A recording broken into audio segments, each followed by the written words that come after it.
parler en 8 minutes du rôle et des besoins des associations de patients, y ajouter les leçons à tirer de la pandémie, intégrer le tout dans le cadre général de la LUS, c'est un peu résoudre le cube de Rubik en speed dating. Alors on va essayer d'aller à l'essentiel et je vais diviser mon petit exposé en 4 parties. 1, une association, c'est quoi? 2, au temps du corona. 3, les améliorations souhaitées. Vous êtes quand même venus pour, je suppose, écouter les propositions qu'on a à faire. Et puis intégrer le tout dans le rôle de la LUS. Une association, c'est quoi? Généralement, c'est une ASBL. Ça dit déjà tout. ASBL, c'est sans but lucratif. Les membres des associations, c'est qui? Ce sont généralement des patients ou des ex-patients qui veulent partager leur expérience, ou des futurs patients, puisqu'il est bien connu qu'un bien portant est un malade qui s'ignore. Ce sont des proches, en fait des aidants proches, parfois des gens qui s'occupent à plein temps de leurs patients, sans rémunération et sans statut. Ce sont des bénévoles parce qu'il y en a. Merci. Et c'est aussi, je les assimile, des travailleurs sociaux, parce que pour travailler comme travailleur social dans une association de patients, il faut être assimilé comme un membre parce qu'il faut avoir la fibre sociale. À quoi elles servent, les associations? À améliorer la qualité de vie des personnes atteintes et des aidants. Ça veut dire les informer, partager les connaissances, les trucs et astuces, les bonnes pratiques, assurer la liaison avec d'autres associations quand elles existent, en Belgique ou à l'étranger, parce que ça existe, avec les centres d'expertise, quand ils existent, favoriser les liens entre les personnes confrontées à la maladie, partager la charge, parce qu'une charge partagée est toujours un peu moins lourde, promouvoir la compréhension de la maladie et de ses problèmes spécifiques. Je suppose que les 5 honorables parlementaires devant moi, Huntington, ça vous dit quelque chose? Monsieur Legas, ça bénéficiait d'un cours particulier dès l'entrée. Bref, et vous aussi, mais vous n'êtes pas parlementaire. Donc, les représenter, parce que pour être reconnu, il faut d'abord être connu. Communiquer, c'est-à-dire entretenir un site web, une page Facebook, publier des newsletters, faire des enquêtes, des questionnaires, sensibiliser les pouvoirs publics, merci d'être là, aux difficultés rencontrées par les maladies, par les familles, et, vous l'avez dit aussi, les solliciter afin de mieux répondre aux besoins, défendre les intérêts des personnes, leurs droits individuels, les droits collectifs, les accompagner dans les administrations. Nous venons de recevoir un courrier nous disant que notre dossier pour les supports de 2020, si nous voulons les recevoir, il faudrait rentrer le dossier. Or, nous avions déjà reçu un accusé de réception avant le confinement. Mais ce n'est qu'un exemple et je pense que d'autres pourraient donner les mêmes. Donc, défendre les droits des familles, les accompagner dans l'administration auprès de la communauté soignante. Quand on parle de maladies rares, la communauté soignante, ce n'est pas toujours de quoi il s'agit. Rechercher des sponsors. Bon, combien de personnes sont concernées dans les associations?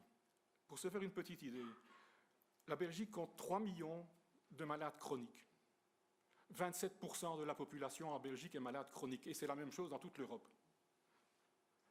Les malades chroniques comprennent bien sûr 600 000 diabétiques, 200 000 environ Alzheimer, 60 000 Parkinson, de multiples cancers, des maladies respiratoires, des autistes, des bipolaires, des épileptiques, des maladies rhumatoïdes. Ça, c'est bien connu. Mais vous avez aussi 12 000 scléroses en plaques. Vous avez 1000 scléroses latérales amyotrophiques, qui est un peu connue grâce à Stephen Hawking, maladie de Charcot. 1000 Huntington. Vous avez aussi des Marfan, des Sjögren, des Kabuki, des X fragiles, des mucoviscidoses, des Ehlers dans l'os, des Prader-Willi, des Schrumper-Lorrain. Il y a entre 6 et 800 000 malades rares en Belgique, qui souffrent de maladies parfois héréditaires, souvent orphelines, incurables, mortelles. Et sans compter les familles. Donc quand on dit qu'il y a 3 millions de personnes, si vous comptez les familles et les aidants à côté, n'ayez pas peur, vous n'arriverez pas à 6 millions, parce que dans certaines familles, la famille comptera pour 1. Donc ce n'est pas 3 millions fois 2. Mais vous voyez la grande quantité, le grand nombre de personnes qui sont concernées. Alors ont-elles des problèmes, les associations? Ben oui, elles ont des problèmes généraux. Le premier, c'est le nerf de la guerre. Ma voisine en a parlé. C'est pour les malades et les associations. Elles ont besoin de visibilité. Beaucoup sont trop petites, reposent sur quelques bénévoles, n'ont accès ni aux médias, ni aux décideurs. Elles ont besoin de reconnaissance de leur rôle. On parle d'empowerment. C'est plein l'empowerment. On parlait de triple aim, on parle maintenant de quadruple aim. Il faut s'occuper également de la communauté soignante, et c'est très bien. Mais personne ne dit avec quels moyens. Le compteur disait comment. Personne ne dit avec quels moyens ni comment on va résoudre ces problèmes-là. Ça, c'est des problèmes généraux. Il y a les problèmes particuliers. Où reste le plan maladies rares de la région wallonne? Il a été annoncé avec grand fracas par la ministre de la Santé de l'époque, je pense en 2012-2013. On était d'ailleurs en retard sur les programmes européens. En attendant, l'implémentation n'a pas encore commencé. Quelle est la place des maladies rares dans le plan intégré-chroniquaire qui préfigure certainement, et de très belle façon, les soins aux malades chroniques demain, dans le cadre de bassin de vie et tout? J'essaierai d'en toucher un mot tout à l'heure. Mais où restent les maladies rares dans un plan comme celui-là? Où restent des centres d'expertise dont l'expertise serait accessible, je vais dire, en un seul clic sur un seul site et dans un langage compréhensible par tout le monde? Il manque de structures d'accueil et de structures de répit. On ne va pas épiloguer là-dessus, on y reviendra dans les conclusions, puisque ça fait partie des revendications qu'on peut avoir. Alors, au temps du corona maintenant, chapitre 2. Pour nous, et je vais être un peu cynique, deux tendances se sont marquées. Je parle ici de mon association, du point de vue de mon association. On a eu d'une part des associations qui ont pu remplir leur rôle, rester proches des patients, collecter l'info, distribuer l'info, aller la pêcher partout où elle était disponible, et lutter contre les fake news, lutter contre les conneries qui se racontaient, contre le complotisme, etc. On a pu travailler là-dessus. On s'est plié aux contraintes sanitaires, au télétravail, mais on a pu faire le boulot. Mais d'autre part, faute de moyens financiers humains, il y a des associations qui ont dû complètement arrêter leur job, complètement arrêter, laisser leurs membres, laisser les patients dont ils sont occupés dans le dénuement complet. En plus, ça a impacté la santé des bénévoles, la santé mentale et la santé physique des bénévoles. En fait, on peut distinguer deux groupes. Il y avait les malades en institution.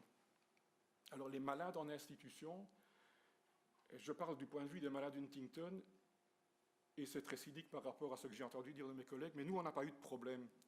Parce que nos malades ont besoin de lits spécialisés, et ces lits spécialisés, il n'y en a pas. Il y en a pour l'ensemble du pays 85, et il en faudrait 350. Donc nos malades n'ont pas eu de problème particulier. Ils ont eu, bien sûr, la rupture des visites est très problématique pour les gens qui ont besoin de s'inscrire dans des routines et dans des continuités. Le manque de contacts familiaux a été très important, et sans doute il y a-t-il eu, dans les quelques institutions où on avait des lits, un focus corona qui a peut-être détourné des capacités hospitalières et des capacités de soins, mais c'était assez normal dans la situation. À domicile, par contre, des prises en charge ont été plus espacées, ont été suspendues. Ça perturbe très fort les malades qui ont besoin de routine, qui ont besoin de continuité de soins. Ça augmente leur stress, ça augmente leur angoisse. Ça fait poser des risques. Il y a moins de surveillance, moins de présence, donc vous avez des accidents domestiques, des chutes, les ruptures de trajet de soins. On dit logopède ne vient plus. Un logopède est extrêmement important, pas pour la parole, pour la déglutition, mais un malade qui ne peut plus prendre que des aliments mixés, qui ne sait plus déglutir, il risque des infections pulmonaires. Plus de kiné, plus de psy, plus de diététicien, plus d'ergo. Comment vous faites pour remplacer une sonde gastrique ou une sonde nasogastrique quand l'infirmière ne vient plus? Vous le faites vous-même. Je vous mets au défi d'essayer. Hein. Il m'est arrivé de le faire, mais c'est extrêmement compliqué. Donc, les activités de groupe en centre de jour, des personnes perdent progressivement leur capacité. Et pour les familles au domicile, c'était compliqué. Dans certains cas, il y a eu des troubles du comportement aussi de leurs malades, qui ont pris de l'ampleur. Vous avez parlé de divorce dans des familles. Il y a eu des divorces, il y a eu des séances un peu brutales. Et les familles n'osaient pas appeler les médecins de peur de se contaminer ou de contaminer leurs proches. Il y a aussi ceux dont personne ne s'est occupé. Il y a eu les oubliés du domicile. Donc, ça a été très bien abordé par mes collègues. Je ne vais pas revenir très fort sur les revendications que nous formulons en termes de mieux s'occuper en cas de pandémie, mais nous nous y associons. Et puis alors, je reviens sur les associations en général. Nous souhaitons quelques améliorations. On pourrait en souhaiter tout plein, mais les moyens sont ce qu'ils sont. Donc nous avons besoin de reconnaissance et de garantie de continuité. Reconnaître le travail des associations de patients dans le trajet de soins. Chaque année, c'est la même incertitude face à la chasse aux subsides. Pour poursuivre nos missions, tout le monde reconnaît que nos missions sont indispensables, mais chaque année, on recommence. Et nous produisons plus de documents. Ça nous prend plus de temps de faire de la paperasse que de nous occuper de nos membres. Donc il y a une nécessité de renforcer les moyens d'action, et surtout les petites. Parce que les petites, elles n'ont même pas le moyen de plaider pour leur cause. Donc il faudrait une approche plus systématique. Et il y a besoin d'une vision à long terme du soutien aux associations. Il y a besoin d'assurer leur financement dans le cadre de plans pluriannuels. Le cas échéant assorti de contrats de gestion ou d'engagement de faire des choses sur la durée. Je pense aussi qu'il serait utile peut-être de généraliser toute une série de maladies rares sur la liste des maladies graves qui permettrait certainement de faciliter les contacts avec les assurances et les hôpitaux. Le coût de la prise en charge, c'est mon deuxième grand thème d'amélioration souhaitée. On sait que pour nombreuses maladies, la prise en charge doit être multidisciplinaire. Mais c'est très bien de le dire, mais il y a des tas de consultations non remboursées, que ce soit le psy, que ce soit le spécialiste, que ce soit pour le malade ou pour la famille. Il n'est pas remboursé quand il s'agit d'acquérir du matériel spécialisé, notamment en cas de maintien à domicile. C'est très bien de dire on vous maintient à domicile, mais il faut parfois de l'équipement, il faut des tubulures, il faut du matériel d'aspiration, il faut de l'alimentation par sonde, ce n'est pas remboursé. Il faut des compléments, oui, ça avance très bien, tu sais, merci. Les problèmes de placement en institution, c'est bien l'institution et les prises en charge, quand il y a des lits, ça va bien, mais qui prend en charge tous les suppléments, notamment les suppléments alimentaires? Des gens qui ont besoin de prendre plus de calories doivent se procurer des suppléments alimentaires qui ne sont pas remboursés. Les problèmes de mobilité, aller aux consultations, se rendre aux consultations. Il n'y a pas de taxis sociaux. On pourrait donner comme mission au TEC d'inventer quelque chose pour le déplacement. Je sais que l'Observatoire des maladies chroniques travaille sur des projets dans ce domaine-là. Alors, la place des maladies rares, c'est un tout petit mot dans le projet Chronicaire. Chronicaire, demain, on travaille par bassin de vie et on organise les soins chroniques dans le cadre de bassin de vie et de multidisciplinarité. C'est une très bonne idée. Un bassin de vie, c'est un arrondissement. Un arrondissement, c'est 120 000 personnes. Pour un malade du type Huntington, 120 000 personnes, il y aura 10 à 12 malades, dont 3 à 4 en stade avancé. Comment voulez-vous, dans le cadre d'un bassin de vie, mettre en place une structure adéquate pour s'occuper de 3 à 4 personnes avec toute la multidisciplinarité nécessaire? Donc les maladies rares doivent faire l'objet d'un plan particulier et sans doute de transversalité et de centre d'expertise. Mon dernier point de revendication, avant de venir à la place de la LUS, c'est le plan maladies rares de la Fédération Wallonie-Bruxelles. La connaissance des techniques de suivi sont des éléments critiques. Les médecins généralistes ou même des spécialistes ne connaissent pas les maladies. Donc il faut quelque part recourir à des centres d'expertise, éviter la dispersion des ressources, uniformiser les centres d'expertise pour l'accès aux bonnes pratiques, organiser des total life care, organiser le soin. Certaines maladies commencent leur effet in utero, mais elles deviendront visibles à l'âge de 20, 30 ans. C'est comme si vous aviez un verre et vous le remplissez goutte par goutte. Et les dégâts commencent, on ne le voit pas. Vous avez une perte de neurones, la plasticité du cerveau remplace la perte de neurones au début. Et puis tout doucement, vous en perdez un peu plus, ça fonctionne un peu moins bien. Et puis un jour, ça devient visible. Mais si vous avez commencé à prendre la personne en charge dès le début, vous retardez l'apparition des symptômes. Vous ne guérirez rien, vous retardez l'apparition des symptômes. Je voulais prendre un exemple pour ça, c'est les diabétiques, pour ne pas toujours revenir à ma propre association. Les diabétiques, c'est 600 000 personnes. Dans leur phase avancée, les diabétiques vont coûter extrêmement cher à la collectivité et être dans des états de handicap très importants. Si vous les prenez en charge prématurément, vous allez retarder d'autant leur prise en charge, donc augmenter d'autant leur qualité de vie et réduire de dizaines de millions les coûts pour la collectivité qui peuvent être réinvestis dans des soins à d'autres. Donc pour dire tout ça, dans les conclusions, et j'y suis, excuse-moi celui que j'avais promis que je ferais mon possible. Bon. Et la LUS dans tout ça. Les associations sont garantes d'une société inclusive et égalitaire. La crise a démontré, si besoin en était, qu'il est essentiel de soutenir les associations et de les reconnaître dans leur rôle. Ça peut sembler évident de le dire comme ça. Mais si elles agissent en ordre dispersé, les associations, surtout les petites, sont incapables de remplir ce rôle, incapables de remplir leurs objectifs propres. Alors ne leur demandez pas en plus de participer à des objectifs globaux. Elles n'ont ni les moyens humains, ni matériels. qui crédibiliserait leur démarche. Donc la LUS, c'est leur catalyseur, c'est leur relais et c'est leur garant. Être membre de la LUS, ça veut dire pour une association qu'elle répond aux critères de qualification, aux critères d'éligibilité. C'est une sorte de badge de certification. Nous ne sommes pas les pêcheurs à la ligne de la semoie, nous sommes des associations de patients reconnues. Donc, la LUS peut nous soutenir à travers 5 axes. Elle nous permet d'intégrer notre expérience dans l'évaluation et la rédaction des plans à la fois maladies rares et du plan pandémie. Un premier axe qu'on peut faire ensemble. 2, ils peuvent nous aider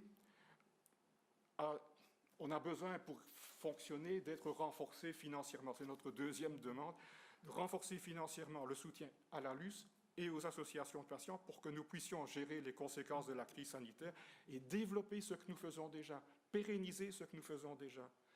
Je pense, comme troisième point, que la LUS pourrait nous aider en mutualisant certaines ressources. Je pense à des assurances, des conseils juridiques, du secrétariat social, de la communication, de l'impression de documents. S'ils avaient plus de moyens, ils pourraient les utiliser pour nous aider. Du webmastering. Chaque association a son webmaster. Un amateur, un bénévole qui travaille comme il peut, plus ou moins bien.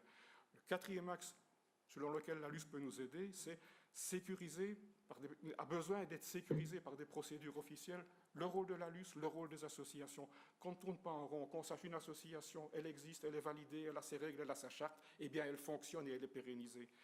Et dans toute la refonte du statut du volontaire aussi, il faudrait intégrer la LUS qui est le porte-parole et les différentes associations pour garantir les conditions d'accès, les conditions de sécurité, le maintien des droits sociaux des personnes qui voudraient s'associer et s'intégrer à la vie associative. Excusez-moi de parler trop longtemps, et pourtant j'ai fait un gros effort.